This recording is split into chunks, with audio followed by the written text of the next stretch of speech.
Okay, we're continuing with the Gospel according to Mark. We're doing chapter 5, verses 1 through 20, and this is the chapter about the Gadarene swine. So it starts out, and this crazy guy kind of runs out from, he's living in these tombs, and he's sort of this wild guy who's been in all sorts of trouble before, but he's very strong. Nobody can control him, and the gist of it is he's possessed by the devil, by a demon. Okay, and the demons inside him recognize Jesus as the Son of God, the Most High God, and they know that he has the power over them, and they request that they just be sent into the swine here, which are considered an unclean animal. And Jesus agrees to that, okay, and there's like 1,000 of these swine that the demons, so to speak, from this possessed man go into the swine, so to speak, and then they run down into the water. Okay? All right, so that's one illustration of it. It'll make a little more sense in a moment. Here's another illustration of it, the same general idea that the demons exit the man and then they go into the swine, and the guy then becomes back to normal. He's in his sane mind, but previously he wasn't. All right, so now we're going to read the Gospel according to Mark here. Again, chapter 5, verses 1 through 20. So here we go. On the other side of the Sea of Galilee, they arrived in the region of the Gadarenes. As soon as Jesus got out of the boat, he was met by a man with an unclean spirit, possessed by a demon, who was coming from the tombs. Life was so messed up, he's living like in these tombs area, all right? He's a homeless person, basically. This man had been living in the tombs and could no longer be restrained, even with chains. He was a very strong guy. Though he was often bound with chains and shackles, he had broken the chains and shattered the shackles.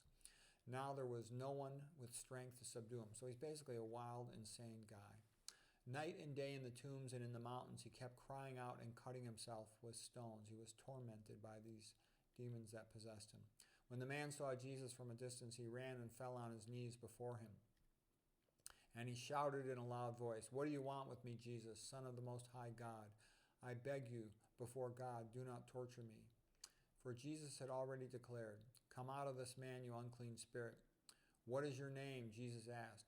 "My name is Legion." So a legion was like the Roman army had legions, which meant 6,000 infantry soldiers in the Roman army. And so the gist of it is, the implication here is that he's possessed by like 6,000 demons. And he replied, "For we are many, the demons." And he begged Jesus repeatedly not to send them out of that region. There are on the nearby hillside a large herd of swine, unclean animals, that were feeding. So the demons begged Jesus, "Please send us into the swine that we may enter them." And Jesus gave them permission, and the unclean spirits came out of the man and into the swine, and then the herd of about 2,000 rushed down into the steep bank into the water, and they drowned in the sea. So those tending to the swine ran off and reported this in the town and the countryside, and the people came to see out what had happened. Then they saw Jesus, and they saw the man who had been possessed by the legion of demons sitting there in his right mind and now clothed. And they were afraid. Okay, let's see here. Those who had seen it described what had happened to the demon-possessed man and also the swine, and the people began to beg Jesus to have their region, to leave their region. Okay, so the point of that little statement is that the people cared more about the money they had lost from losing the swine. It's a lot of swine. Than they did about this idea of helping the man or casting out the demons. Okay, so that also is the point, that Jesus would rather help one person, even if it's not financially the best thing for everybody involved at the moment. As he was getting into the boat, the man who had been possessed by the demons begged to go with Jesus. But Jesus said, "No, go home to your own people and tell them about how the Lord, what he has done for you to help you and what mercy he has shown you." And so that's also the idea of the man's witness to what had happened was a better advertisement, if you will, than anything else would have been for what had happened.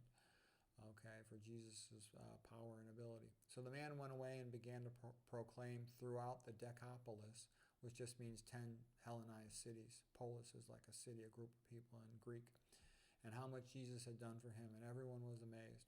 Okay, so it's a bit of a strange story, but what seems to be the main meaning of it is that, first of all, Jesus will save one person despite whatever the immediate economic consequences are, like the loss of the swine from the other people there. Number two, that Jesus has the power over the devil's demons, and they know it. Number 3, that the regular people cared more about the financial cost of losing the swine than about the individual person or what was right and wrong.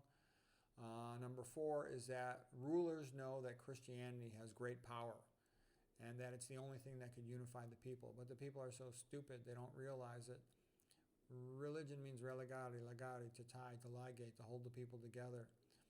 When you hear the billionaire, perverts saying they like diversity, what they mean by that is they want the public all broken up into splintered separate groups arguing with each other about stupid stuff.